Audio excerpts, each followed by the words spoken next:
Deep in the darkest pits of Hades, a man is trapped in the ultimate form of psychological torture. He isn't being burned. He isn't being torn apart by demons.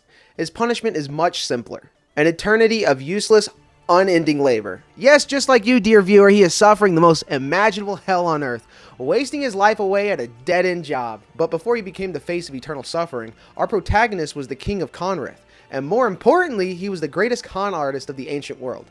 Today, we're talking about one of the most popular philosophical quandaries, Sisyphus and the boulder.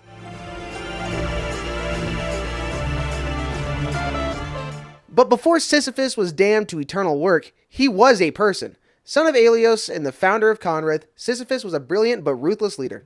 He would consistently outsmart and overthrow neighboring cities and settlements, growing his land steadily over time. He would also violate the sacred law of Xena, a rule of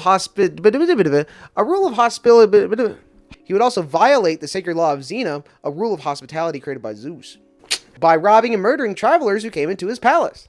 Can't get ahead if the hobos got money. Know what I'm saying? So Sisyphus is like quote-unquote ultimate sin that really brought like the ear of Zeus was when Zeus kidnapped Aegina, who was the daughter of Aesopus, the god of rivers. Sisyphus was a witness to the kidnapping and thought of a way he could gain favor with the river god and secure a freshwater spring for his town.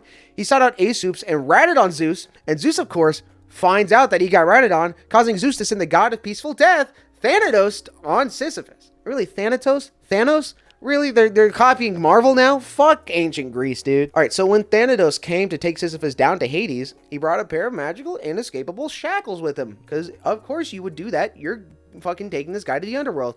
Sisyphus didn't run, fight back, or panic. Instead, he acted calm, as if he was fascinated by the magical change, and politely asked the god how they worked. And Thanatos was more than happy to show him. Once the first class was on Thanatos' arm, though, fucking Sisyphus jumped him and secured the rest of the locks and kidnapped the shack and kidnapped the god. He kidnapped him. He kidnapped a god. As you do. But the problem with this is, it caused a little situation where no one else could die either, because if you kidnap the god of death, no one can die. I mean, sure, if you're fucking Joe Schmo working on your farm, you might see this as an absolute win. But let's say, hypothetically, for the sake of the argument, you are in fact the god of war, for instance. You might get a little mad that none of these pitiful mortals are dying for your entertainment. So being the god of war, you start wondering, why aren't these peasants dying? So you decide to take a visit to the god of peaceful death to be like, what the fuck? I ain't having fun. This is horseshit. Then, come to find out, he's nowhere to be seen. So you decide to scope around, ask the other gods what the fuck's going on. And you go up to these people and you're like, where's the guy in charge of the death? And then the other people start going, I don't know. So you decide to go talk to the Zeus, the god of the gods, or whatever the fuck he is. And he tells you that a week ago, he sent Thanatos to take Sisyphus to the underworld for being a little rat snitch. So what does Ares do? Ares goes to Sisyphus' palace, enters with brute force, frees Thanatos, captures Sisyphus, not giving him a chance to weasel out of it this time, and hands him over to Thanatos, thus allowing death to resume over the natural plane. But during that week when death was paused, Sisyphus made a backup plan in case the gods were able to free Thanatos, and the plan was as follows. Once Sisyphus died and was taken to the underworld, his wife would not bury him in the proper way nor give him proper honors. And she did this by stripping him down and then throwing his dead body into the center of town. You know, as you do to disrespect your spouse. Then, when Sisyphus is in Hades, he would go to the gods and be like, hey, I know we had our differences in the past, but I do believe that we can all agree that everyone deserves a proper burial and their last rites. But sadly, my clod of a wife, Merope, managed to mess even that up for me. I think I deserve better than that, boys, so my request is thus. Allow me to return to the land of living, to teach her a lesson, and give myself a proper burial. So Hades and Persephone allowed him to return to the land of the living under the pretenses that Sisyphus would do those exact things. He would teach his wife his lesson, he would get a proper burial, and he would just return. And another thing about Hades too is it's not necessarily a bad place. The whole idea of Hades is that just where you go when you die. They have sections off of Hades that are for the bad people that like fuck over or trick the gods. But Hades isn't necessarily a bad place, right? But anyways, moving on with the story, they allowed him to go back to the land of the living, and Sisyphus ignored them and lived out the rest of his days in luxury in his fucking palace until he died of old age. Turns out the gods did not forget his previous actions and whims, so they sent the messenger god Hermes to personally drag his ass to Tartarus, which is the bad part of Hades.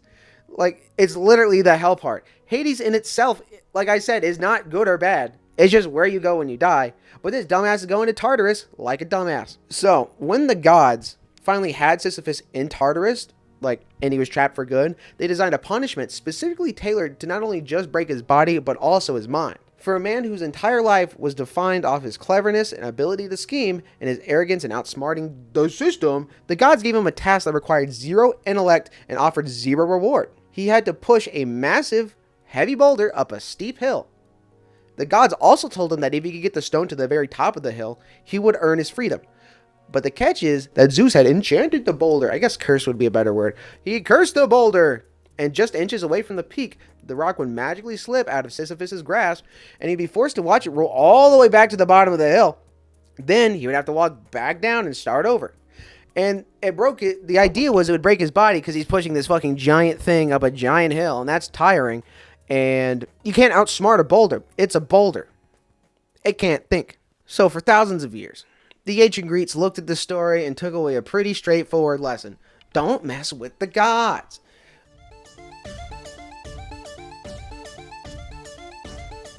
The traditional view of Sisyphus is about divine retribution. It's the ultimate cautionary tale about hubris.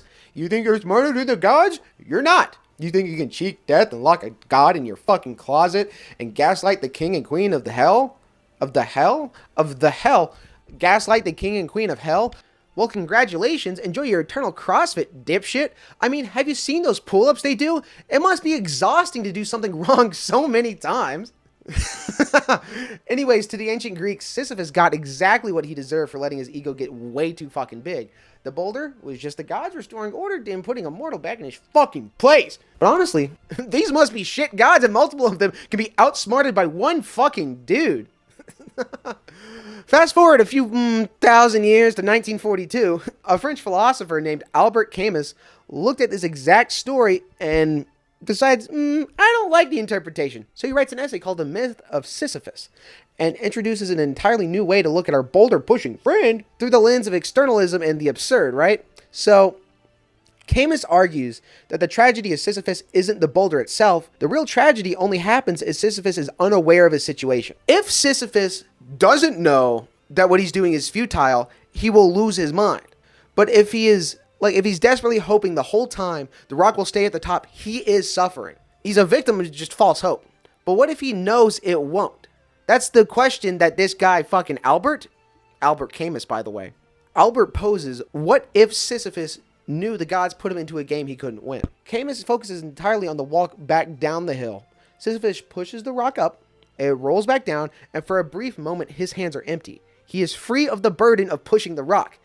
And as he walks back down to the bottom of the hill to start over again, he is fully aware of his predicament, and in that moment of crystal clear awareness, he becomes superior to his fate. He knows the task is pointless, he knows the gods are trying to break his mind, but he walks down and chooses to push the rock anyway. He makes the punishment his own personal project. As Camus famously wrote, one must imagine Sisyphus happy. By accepting his absurd reality without false hope, the punishment loses its power to torture him. Sisyphus wins, quote unquote, the mental game. If we step out of that philosophy mindset, right, and look at through it more of like a psychological lens, things get a little more interesting. Today, psychologists actually look at ritual repetition and routine not as torture, but as a framework for human meaning. Sure, doing the exact same thing every day sounds like a nightmare on paper, but humans actually crave structure. We find safety in constraints. Like, think about it this way. We wake up, we make the same coffee or tea or whatever the hell, we commute to the same place, we do our jobs, we go to the gym if we care about our health, we wash the dishes, and next day, the sink is full of the fucking dirty dishes again. The boulder always rolls back down, but modern psychology suggests that within that inescapable loop, we construct our actual identity. The repetition isn't a punishment, it's just the canvas. We don't find meaning despite the repetitive grind, we find meaning inside of it. The act of doing the work day in and day out becomes a ritual that grounds us in reality, proving that maybe the struggle itself is exactly what we need to keep moving forward. There's always another problem for you to tackle. There's always another thing coming up. You're never just alone with your thoughts. You can't be alone with your thoughts. But this actually ties back perfectly into a famous psychological concept called the paradox of choice. Researchers have looked at what happens when you give people too many options. And the typical thing is like in an ice cream shop. You think walking into a place with 50 fucking crazy flavors would be a dream come true. But psychologically, it's completely paralyzing. People get overwhelmed. They stress out about making the wrong choice. Even when they finally pick something, they always enjoy it less because they can't stop thinking, damn, Maybe I should have gone with the salted caramel instead of the butternut scotch, baby. Butternut scotch? Butternut scotch? What am I what? But if you walk into a shop with only like 3 flavors, vanilla, chocolate, and strawberry, the idea is you know exactly what you want and you're not going to second guess it because you only got the 3 options and you know you like one the best. But if there's 50 flavors, you don't know which one you like the best because you haven't tried any of them. Endless freedom and limitless options actually just breed anxiety. Having a limited set of options, a predictable routine, or a single familiar boulder to push up every single day removes all the choice paralysis. It lets our brains relax and actually find a place in the simplicity of just doing the work. But here's where the whole find peace in the boulder thing kind of hits a fucking wall, because as humans, we are incapable of just leaving things alone. It's that whole freedom of choice thing we all have or some bullshit. Sure, having a set routine at your dead-end convenience store job and going home to your 1-bedroom apartment gives you structure. It cures the choice paralysis, but let's be real, nobody actually wants to push the same exact rock forever. You want more. You are hardwired to look at the top of that hill and think, okay, but what if I push up a bigger rock? What if I find a bigger hill? Even when we all find that zen-like peace in our daily constraints, there's this nagging itch in the back of our brains pushing us to strive for more. We want the better job, we want the bigger house, we want the spouse, the kids, or at least a car that doesn't sound like it's going to explode when you hit 60 on the fucking highway. It's like our brains are running 2 completely conflicting programs at the same time. Completely conflicting programs at the same time. One side says, stick to the routine, it's safe, it gives you meaning. But the other side says, if you don't push yourself, you're failing. So we upgrade our boulder, baby. We get a promotion, which really just means more responsibilities, longer hours, a heavier rock, but you get more money. We buy a bigger house, which means a bigger mortgage, which means more rooms to clean, and a steeper hill to push it all up. So, like, Sisyphus didn't have a choice in his rock. Those shit gods handed it to him. But we do. We actively choose to make our lives more complicated because we equate struggling with progress. We think that if we just get the right job or get the right partner or get enough money in the bank, we'll finally be able to leave the boulder at the top of the hill and just walk away. The really messed up joke of it all is that there is no top of the hill where the rock just stays put. There is always another hill, and there's always a heavier rock. We don't strive for more to escape the work. We strive for more so we can pick out a better boulder. There is an actual scientific data. There's one scientific data. There is actual scientific data to back this up, right? Researchers have gone out. Researchers have gone out and asked people across all different income brackets a very simple question. How much money would you need to finally feel comfortable? And to feel like you've made it and you can just stop stressing, right? And the crazy part is, the answer is almost the exact same percentage. It doesn't matter if the person is making $50,000 a year, $100,000, $250,000. The magic number they give is always roughly 20 to 25% more than whatever they're currently making. It is a well-documented psychological phenomenon known as the hedonic treadmill. Hedonic? As the hedonic treadmill. I'm going to go with hedonic. People are ridiculously good at adapting. When you finally get that raise and upgrade your fucking life, your brain gets a quick hit of happiness. You feel great, but within a few months, the new income level just becomes your new normal. You start buying slightly nicer groceries. You move into a better apartment. You finally buy a car that has working AC. This, my friends, is known as a lifestyle creep.